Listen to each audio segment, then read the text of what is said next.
Hello, I'm Tim Harris. This is Julie Harris, and this is Real Estate Coaching Radio. That's right. So make sure that you hit the subscribe button so you won't miss any future episodes. Thanks again for popping by. Hit that like button, and don't forget to leave your comments and questions so we can get right back with you. We will. Thank you for continuing to make our podcast, Real Estate Coaching Radio, the #1 listened to podcast for real estate professionals in at least the United States.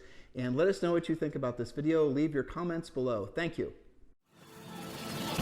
Welcome to Real Estate Coaching Radio, starring award-winning real estate coaches and #1 international best-selling authors, Tim and Julie Harris.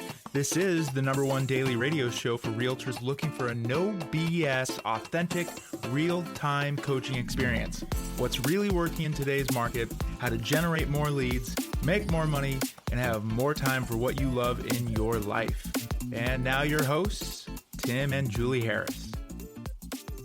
We are back, and today is part 4. We are talking about negotiating. And if you've not listened to the 3 previous podcasts on this little mini series, make sure you go back and listen to all of those. And obviously, if you're listening on our, on iTunes or Stitcher or Spotify or whatnot, that's very easy to find. And if you're watching this video or watching a video of this podcast, I should say, over on YouTube, obviously you know what to do there as well. These should be all sequential, and all the thumbnails, if you're over on YouTube, are going to be put in numerical order. So that should help you a lot. I know a lot of you are really appreciating these negotiating tips and suggestions, because for the first times in your careers, you've actually had to learn how to negotiate. And I don't mean that in a condescending or snotty way. You've had to negotiate in the old market, but it was nowhere near the complexity of negotiating in this market. And we don't, you know what the old market was. It was essentially, hopefully you make an offer that's going to be salacious enough for the seller to accept it. And if they do, they do. And if they don't, they don't. And a lot of that kind of thing. It just didn't even make any sense half the time. But the reality of it now in this market, if you have the skills to negotiate a contract, you're going to be able to make money putting deals together that other people can't. That's the thing that really, that frankly, we're coming out of an era where you could kind of, as our friends in Texas used to say, be tall hat, no cattle, and get away with it. In other words, you could fake it, and sometimes because the market had so much sales velocity, people wouldn't call you out on it. You put a house for sale, you strut around and act like you sold it and you did all this work. Well, the reality of it is that house would have sold with anybody listing it, and it didn't need any marketing. It didn't need any advertising. It didn't need to have great condition, location, or price. You just needed to put it in the MLS and put it for sale. In some markets, that's still the case. Well, those markets, or that type of, market it's quickly coming to an end. Again, there'll be pockets where it's super hot, but for the most part, we're going to be entering back into what's going to feel more like a balanced market. A balanced market is by definition where there's about a 4-month supply of homes for sale. Right now, you put a listing for sale, there's probably, let's say, 5 buyers that want to buy it. 6 months ago, you put a listing for sale, there were probably, 20 buyers that wanted to buy it. A balanced market is where you put a house for sale, and then there's 1 buyer for it, or maybe 2. That's called a normal market. That's the market that Julie and I personally sold real estate in. We never actually sold real estate. We coached real estate agents in a hot seller's market, but never actually sold in a hot seller's market. So where we cut our teeth was selling in a market that frankly was a lot like this one and the one that is to come. Now, before we get to part 4, I also want to let all of you know the hardest time in a shifting market is right now. You're experiencing, or frankly going to start experiencing, what will be the toughest part of this transition, because this is where the fear or the lack, really what it comes down to is it takes people a while to acclimate to the new reality. A lot of people, and don't, just call yourself out on this if you're one of these people. A lot of people, what they do is they hide out. Their fear takes over. They're waiting for the old market to return. They're waiting for someone to tell them what to do. They're waiting for, somehow the government to ride in on a white horse and throw money in their laps again. All these types of things. The waiting is what's going to kill you, because the fact is the market will pass you by. So eventually you're going to have to accept the new market. It might be you did 2 months ago, it might be 2 months from now, or it might be 2 years from now. But eventually you're going to have to accept it. So the strongest suggestion I have for all of you guys is do not wait, do not delay. Become part of the new market. Stop fighting it. Stop wrestling with it. Stop worrying so much about things you cannot control. What can you not control? Pretty much everything. You can't control who the president is. You cannot control what the interest rates are. You cannot control whether we're in a recession or not not a recession, but you can certainly control the actions you take and the information you put in your head. And then ultimately you can control what you choose to do with that information, and that's called skill. And that's where you start helping people and you start making money. The hardest part, again, is in this transitionary period. How long will it take to go from the old market to the new market? Well, let's agree that the old market sort of petered out 2 or 3 months ago. And here's the reality. In the new market is actually not going to be relevant for probably another 6 to 12 months. That's how long it's going to take, because there's so many things that are happening simultaneously. Inflation. Now this is a political midterm year. You have all these other things that are going to be happening that are going to cause people to have essentially their fear mechanism in their heads is going to be constantly reinforced. And that's what you have to be on the lookout for within yourself. Again, don't wait for the clouds to clear, because they're not going to clear anytime soon.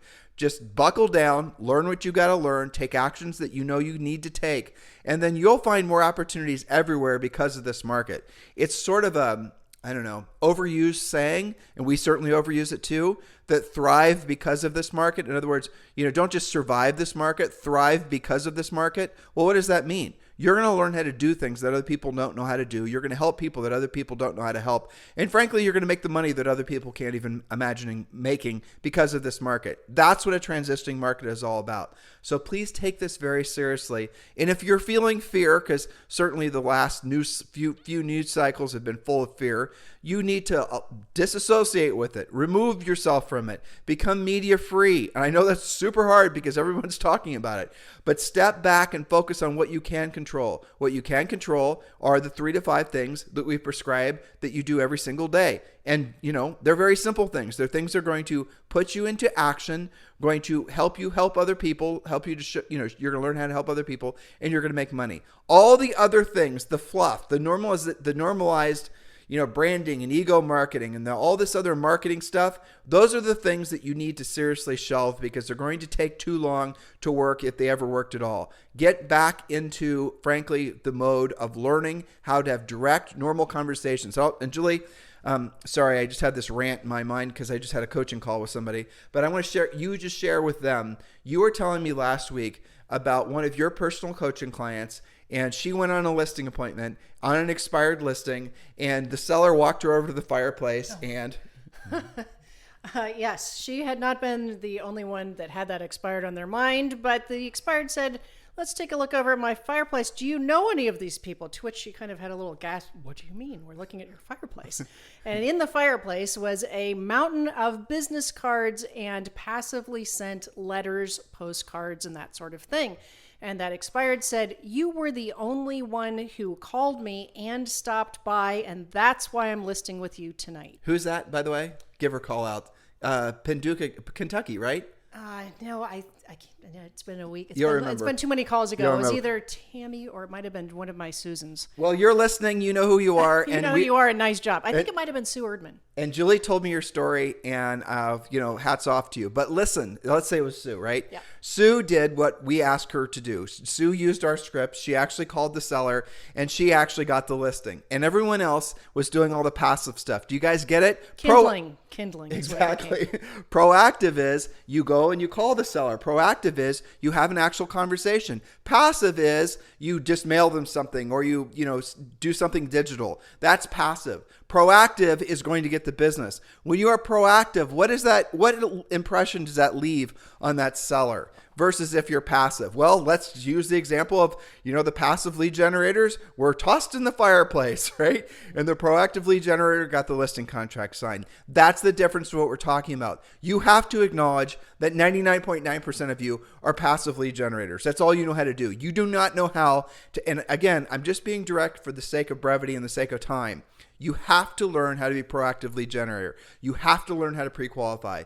You have to learn how to do real sales skills, and that is what it is. And basically, sales skills are asking questions that lead to the desired result on behalf of the client. And when you do that in a market like this, and other people don't know how to do it, you are going to make so much money, your head will spin. And then you're going to have a problem, which is a great problem to have, how to manage all your business. And, frankly, that's where many of you are going to find yourselves in less than 6 months if you take the opportunity to make the most of this market seriously.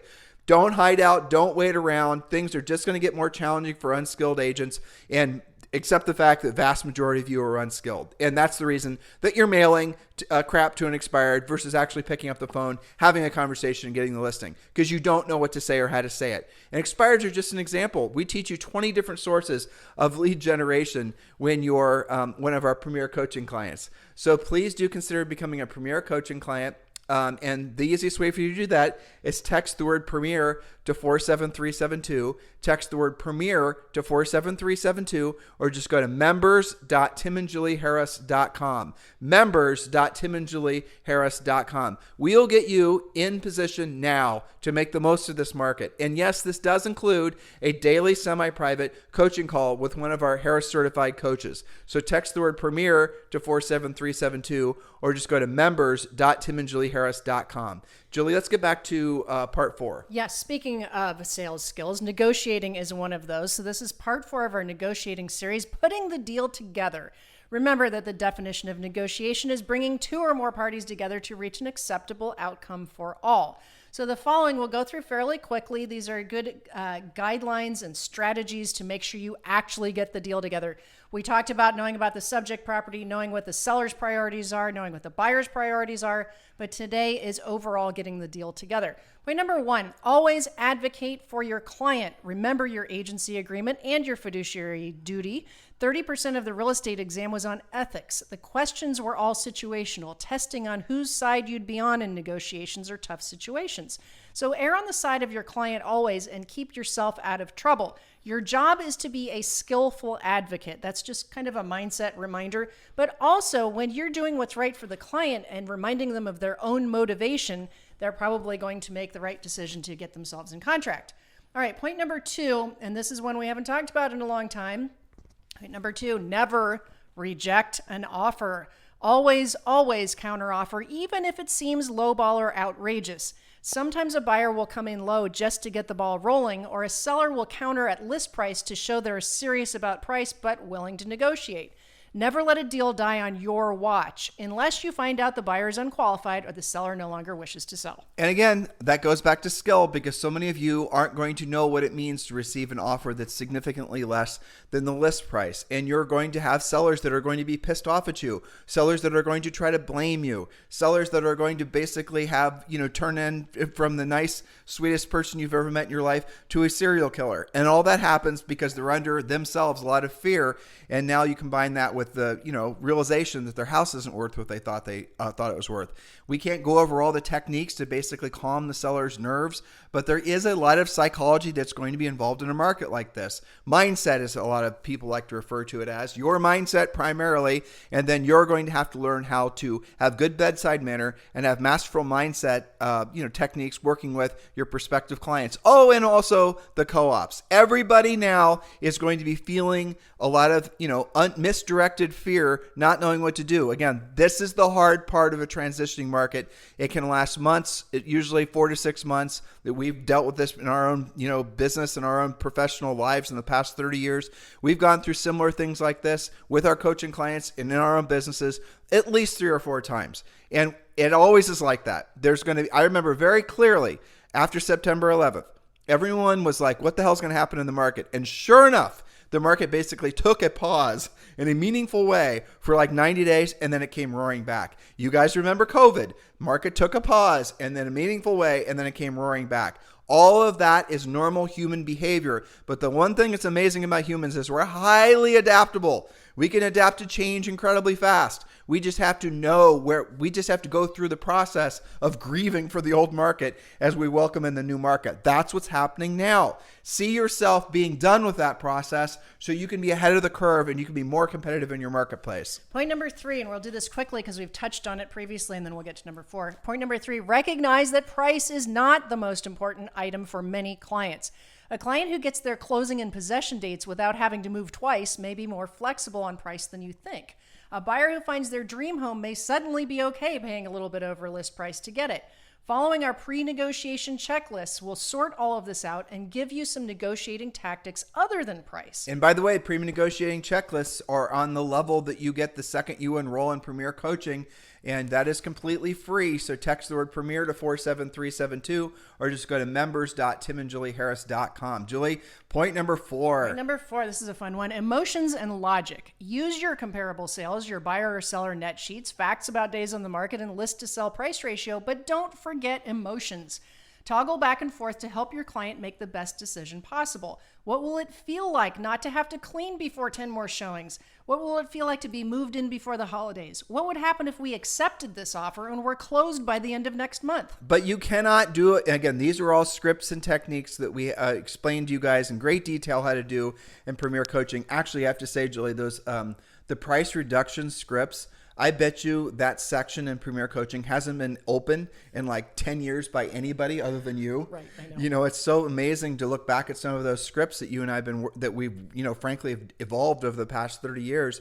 Yep. And, it's psychology. It's like agents have to learn how to be little, frankly, psychologists. Absolutely. That we call it Dr. Philling the seller. Well, you're going to have to Dr. Phil yourself first. And then obviously everyone else that's involved in the real estate transaction. Welcome to the new market, people. Point number 5. Yes, point number 5. And this has been coming up more and more. And some people call this the revenge of the buyer's agents. Stop doing that to each other.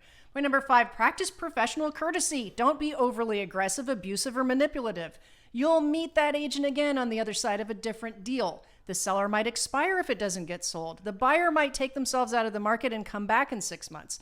Practice reputation management by being the rock in the transaction, not the drama king or queen. Your clients will always be stressed when negotiating in any market, in any circumstances. So your job is to take the stress away instead of fueling it. That's right. And again, this always goes back to really, I remember very clearly when you and I sold real estate our first year in the business, and all these seasoned agents with had all the listings, they were very skeptical. Who is this Tim and Julie?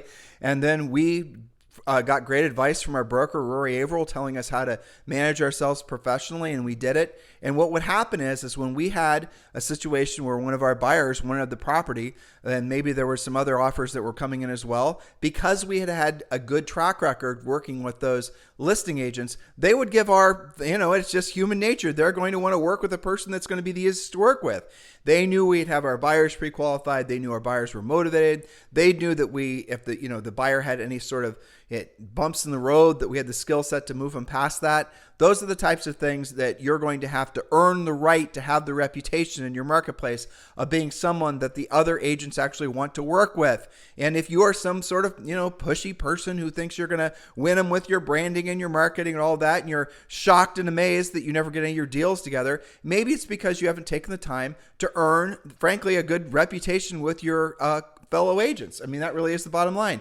And again, this is a tragic mistake that a lot of new agents make. Absolutely. They do not understand the fact that this real estate business is predicated on cooperation. I know. And I feel for the buyer's agents who feel like they have really been pushed around by the market and by listing agents for the past, 3 to 5 years. I get that. But now is not the time to try and even that score by lowballing or arguing with the listing agent. Remember, the definition of negotiation is coming to a logical conclusion for everybody to be happy. By the way, if you're dissatisfied with your experience as a buyer agent, the best thing for you to do is focus all your best energies on becoming a listing agent. There's that. Because really, the buyer agent is always going to have the short end of the stick. They're never going to control the market or the opportunities. That's always going to be in favor of the listing agents. If you want to last in real estate, you absolutely positively need to be a listing agent. So move all your best energies and thoughts. The past market, because of FOMO and because of low interest rates and all other kinds of reasons, frankly, it was not that difficult. It was mostly a social experience. It was mostly just hanging out, and it wasn't really not a high level of skill necessary to get houses in contract in the buyer agent side. It was more of an exercise in mostly futility, but also essentially, work. Just well, you said it best, Julie.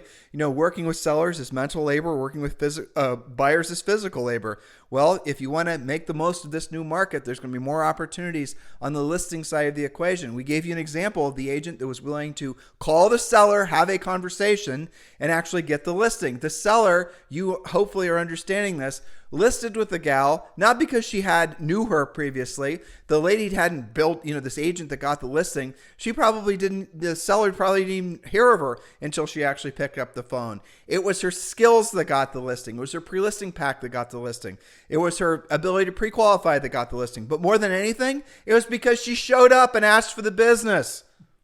Very simple, right? Have those conversations. All right, point number 6, know if and when your client is willing to walk away. Test them on that notion by asking them if you call them tomorrow morning to let them know that that another offer was accepted, how would they feel? Or if you're on the listing site, if we lose this buyer entirely, keeping in mind that it's our only offer on the table right now, and I call you tomorrow to say they walked, how are we going to feel about that? Let's drill down on that. So let's say the house has been for sale for 60 days. And, we're entering now into a market that's going to take longer to sell in most markets than 60 days. Let's say 60 days from now is going to seem like a good days in the market. It's entirely possible. You with me, listeners? So you have to explain to the seller, and this is, again, a script. It's in Premier Coaching, and I'm giving you the abbreviated version of it. But the essence of it is Mr. Seller, it took us 60 days to get a real offer on the property.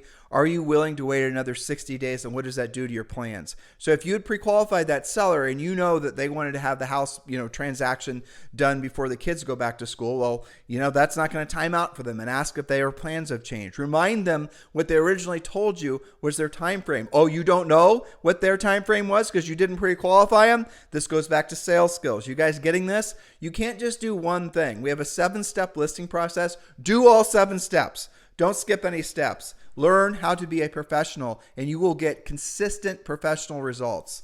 Speaking of which, funny you should mention that. This is a point that always surprised me. Point number 7, realize that what a client says is a deal killer may or may not actually be. You don't really know until there's a legitimate offer on the table with real numbers to consider. That would be a seller's net sheet, buyer's net sheet, until you're actually showing them. Because look, if a house sits on the market for 90 days, they just made 3 house payments and their net payoff has changed and everything else. Well, let's frame this. So if you have a seller, and this is going to be a huge problem right now because so many sellers are going to be wedded to the past reality. They're not ready to accept the new one as the rest of us, right? But if you show a seller says, I'll just make up a number, okay? I'm not going to accept a dime less than $500,000. Okay, that's fine, Mr. Seller. I appreciate that. Well, the offer is for $480,000. Well, tell them $500,000 or they can hit the pavement. Well, here's what the net sheet would look like. Here's what your actual net. This is what you would walk away with from a closing. They don't think like that. And when they see this number, this staring back at them, and they're thinking, well, that's not bad. And then you can ask, again, these are scripts. These are all in Premier Coaching. Mr. Seller, because you've done your homework ahead of time when you pre-qualified them, you know that they needed $250,000 to put down on their next house, or whatever the number is, $50,000, doesn't matter. And so now they're looking down at the fact that they do have enough net proceeds from the sale, accepting the offer as it's written, that they can accomplish their financial goal on the up leg. And so really what you're dealing with at that point is the seller's ego. And once the seller looks at the numbers, chances are they're going to look at deal with the reality of, well, this is what I want, because here are the types of questions we teach you in Premier Coaching. Mr. Seller, it took us 60 days to get an offer on the property, and this is what the results would be if you were to just accept this offer, and you could have your money in your pocket in 30 days. Now, if we wait another 60 days, Mr. Seller, what is your opinion? Do you think the value of the house is going to go up or go down, considering that we're in a recession and interest rates are going up? Do you think there'll be fewer buyers or more buyers in the new market that we're entering to? And what will that do, Mr. Seller, to the value, to the essentially the size of the check I'm able to hand you at closing? And then, if you really want to take it to the next level, if they're really stubborn, you can tell them a story. And you can use my story. So here's my story. So, Mr. Seller, I want to share with you a story. Don't give them facts and figures and analytical data and spreadsheets. Some sellers will like that, but for the most part, everyone's going to resonate with the story. Mr. Seller, I want to share with you a story. I had a situation just like this happen 30 days ago. Now, if you didn't, listeners, which you probably didn't, use my story. Say, I was talking to this amazing coach named Tim Harris and his gorgeous wife named Julie Harris, and they were telling me this story. You guys get it? So I had this happen about 30 days ago. I had a seller who had an offer presented. The house had sat on the market for 60 days, and the house was a great house, good condition, good price, good location, but the market was changing. There were fewer buyers in the market. Just all the reasons that we're experiencing now in the economy were having an adverse effect on the house selling faster. And then what the seller said, you know what? My neighbor's house my neighbor's house last year sold for, $490 and your offer is only for $500. In my market, in my mind, my house should now be worth at least $500. They're getting a deal. Matter of fact, they should take $525 for it. So I'm not only not going to accept the offer, I don't even want you to send it over. Tell those sellers those buyers they can just, pound dirt. Okay. That's the type of overreaction a lot of sellers are going to have. That's mostly an ego reaction. That's not based on reality. It's just ego. We had a seller once who told us that they want us to sell the house for enough that they can put down on their next house and pay for, and I'm not making this up, a new Lexus convertible. To which we're like, well, I don't know what the hell that has to do with, you remember who that was? Head of Pond Road in New Albany. Yes, I remember that too. That was like crazy. And this is a true story. He pulled out the flipping brochure from the local Lexus dealer. And I remember what it was. It was an SC400 and he wanted to get a red one. Yeah, convertible. Mm-hmm. Anyway. I mean, but here's the thing. They still sold. They still sold, but that wasn't even remotely tied to reality. No. So then you have to ask them, go back to the questions about motivation, but you won't know their motivation until you've actually pre-qualified them and know what their time frame is.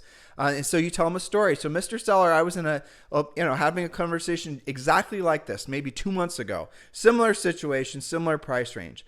And sure enough, they didn't accept the offer. The house went back for sale. And to this day, Mr. Seller, they haven't received another offer on the property. We've had to lower the price now to a price that's lower than what they could have sold it to that first buyer for. And I have to tell you, I feel so sorry for them. And I did everything I could to help them understand they should have accepted that offer, but they didn't. And every time I talk to them, all they tell me is, I wish I would have accepted the other offer. I even went back to that buyer and that buyer's agent and tried to get them to resubmit the offer or tell them we'd accept it. But of course, the buyer had purchased something else.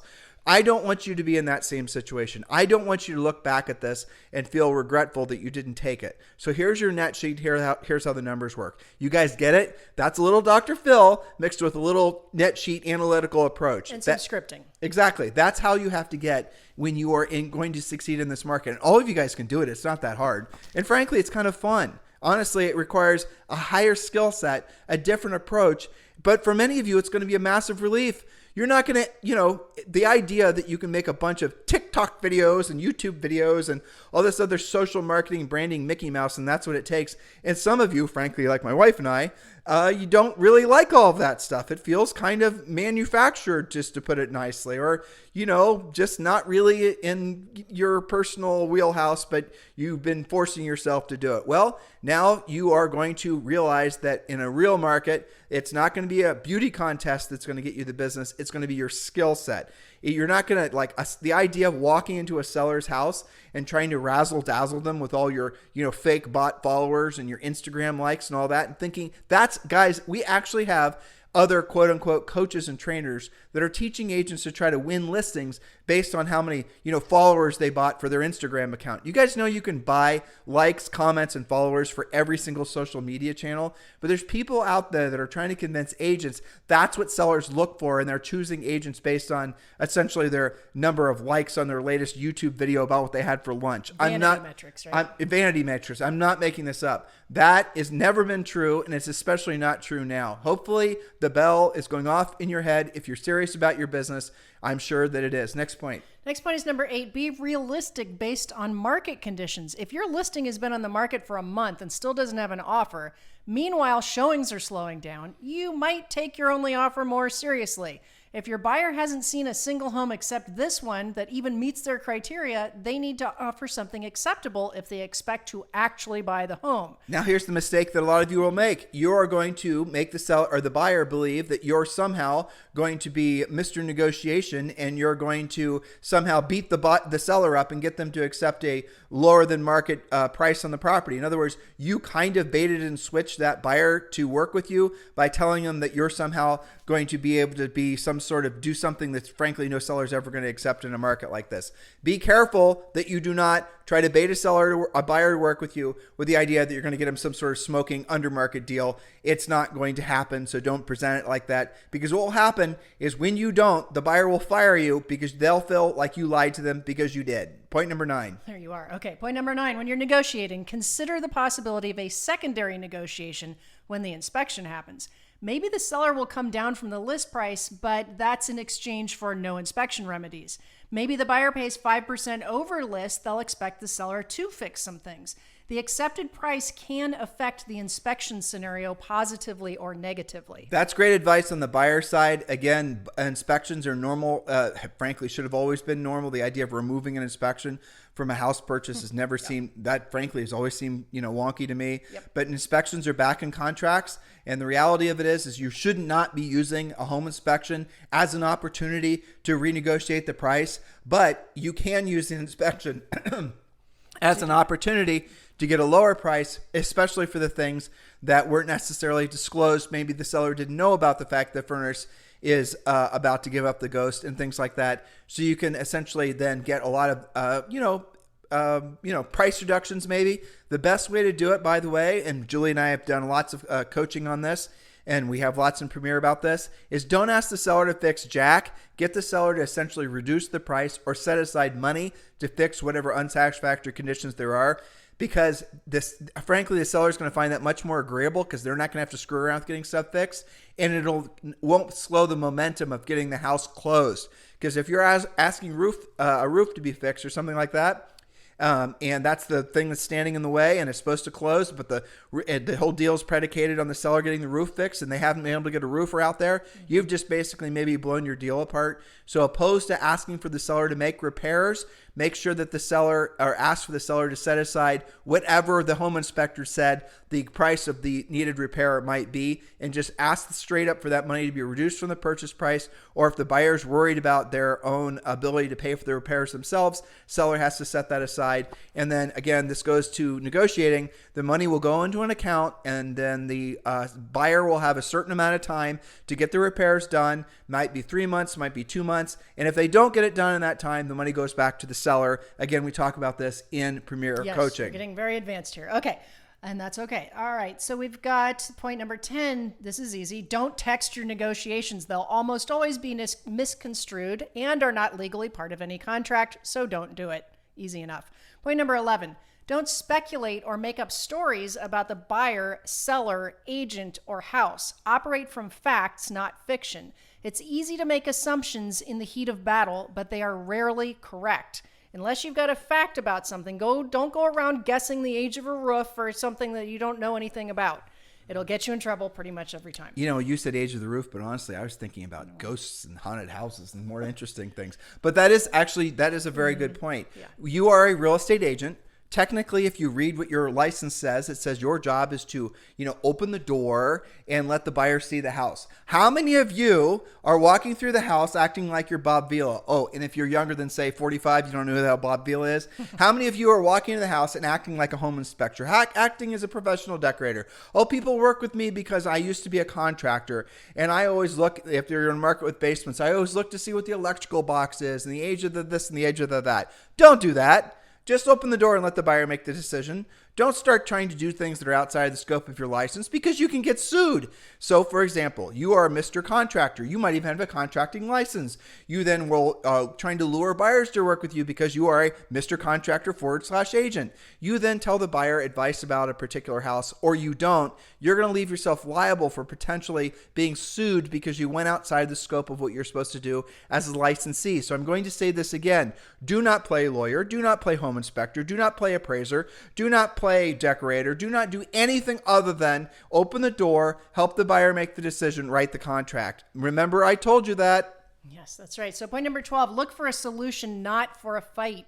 Use scripts like, help me understand where your client's coming from, or what would happen if we did this? Be a problem solver, not a problem maker. Remember, the goal is to close. This problem happens a lot when it seems like it was too easy to put together and the agent is kind of showing off and they're creating trouble. And what about this? And what about that? So, Julie, this is something happens again. Inexperienced agents will do this. They'll put drama in the transaction because they think they want to they feel frankly awkward about the amount of money they're making. 9 times out of 10, that's what it is. They are not used to making money, not used to making a lot of money. And so what they'll try to do is inflict their BS into the transaction. And these agents when you meet them because they'll be saying like, I worked so hard on that deal. Or can you believe this? Or you can believe that? The drama is just seeping out of every pore in their body. Do you think that's good for your buyer? Do you think that's good for your seller? For you to be acting like that? Of course not. They want somebody who's calm, cool, collected, professional, someone who knows what to say, knows how to get the deal done. You are supposed to be removing the drama from the transaction, not adding it. That is just your ego. Be very conscientious of that, especially in a market like this. Point number 13, consider using video to get your point across in a non-confrontational way. Sometimes the other agent, the buyer or seller, will demonize the other party out of frustration or lack of information. Humanize instead. Humanize your side of the negotiation to settle frayed nerves and clarify your intentions. Make a video that the other agent can use to get the deal done. This is especially good if you feel like you're not being heard. Well, this is especially good, frankly, if you're dealing with an inexperienced agent on the other side who can't negotiate themselves out of a paper sack. Absolutely. You're going to want to basically maybe just do a little video to explain what the situation is. If there are any particular, maybe a little bit less traditional caveats to the contract that you're submitting, or if you're on the listing side, the seller situation. And that's going to bypass the inexperience of the other agent, and people are going to look at you, hear what you're saying, and maybe you're going to explain, most certainly you'll explain on behalf of your clients better than the co-op would. And again, you have to assume that whoever your co-op is, there are obviously exceptions, but whoever your co-op is, most cases is not going to have the experience to know how to negotiate, let alone negotiate in a time like what we're going through now. Remember, we've been telling you guys, the analogy we've been hoping you will remember, because it does help you, is we're all crossing this long rope bridge. And it's this long rope bridge. It's Indiana Jones and the lost, pinochle. I don't know. And the fire from hell. Exactly. And so it's a long bridge. This damn bridge is so long that you can't even really see. It's like through a cloud. You can't, there's land over there somewhere. You just don't know where it is. But this bridge has been there so long, you can't tell which of the boards that you're about to step on, that you have to step on, are going to be too frail that you might fall through to the whatever the hell it is down the bottom of the gorge, which, is usually not something good. So you have to visualize in your mind what your job is to get yourself to the other side as fast as possible. And the easiest way for you to do it without experiencing any hardship is obviously cross with someone who's crossed the bridge many times before and knows what boards to step on. And that is what we know you'll feel when you discover Premier Coaching. So text the word Premier to 47372, text the word Premier to 47372, or just go to members.timandjulieharris.com. You have to get to the other side of this bridge as fast as you can. And while the market and while humanity is sorting itself out, you will be the person on the other side which will be able to call back, hey, it's okay, I'm over here, you can do it too. That is the point of being in this marketplace, in your family, in your life. What you need more than anything right now is leadership. If you want leadership, become the leader. And then you'll discover that not only, hey, you know what, you can actually do it when you have the skill set, but then you'll soon discover that the world will become flocking to you because everybody wants leadership right now. Be the leader. Be the real estate leader in your marketplace. And our final point, of course, you might have guessed, number 14, ask for help. Harris certified coaches are ready to assist every single weekday on our semi-private live coaching sessions. There's no reason to lose a deal when we can help you get it done.